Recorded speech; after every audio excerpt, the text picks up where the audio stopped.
যার চরিত্র সুন্দর তার জান্নাতের জামিনদার মুহাম্মদুর রাসূলুল্লাহ সাল্লাল্লাহু আলাইহি ওয়াসাল্লাম। আল্লাহ রাসূল সাল্লাল্লাহু আলাইহি ওয়াসাল্লাম আর এক হাদিসে বলেন, নবীজি বলেন, দুই জিনিসের কারণে অধিকাংশ মানুষ জান্নাতে যাবে আর দুই জিনিসের কারণে অধিকাংশ মানুষ দোজখে যাবে। দুই জিনিসের কারণে। সাহাবীরা বলে, ওই দুই জিনিস কি?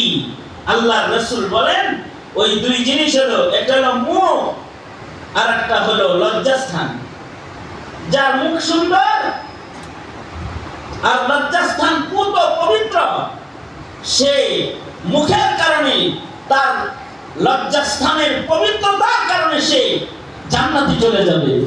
আর মুখ খারাপ আর স্বভাব খারাপ, জবান খারাপ, স্বভাব খারাপ, লজ্জাস্থান এর খেয়ানতকারী, জিনা ব্যভিচারকারী দোজখে চলে যাবে, দোজখের মধ্যে নিক্ষিপ্ত হয়ে যাবে। যার এই দুই জিনিস খারাপ তার চরিত্র খারাপ, আর যার এই দুই জিনিস ভালো তার চরিত্র ভালো। এই কারণেই আল্লাহ রাসূল বলেন, এই জবানটারে চালাইবি কম, কথা কবি কম। যত কথা কম বলবি তত নাজাত পাওয়া যাবে। আল্লাহ রাসূল বলেন, মান সাকাতা নাজা, মান সামাতা নাজা, যে চুপ থাকবে সে নাজাত পেয়ে যাবে। আর যত বেশি কথা বলবে তত বিপদের সম্মুখীন হয়ে যাবে। আমাদের কিছু কিছু বুজুর্গ এই হাদিস শোনার পরে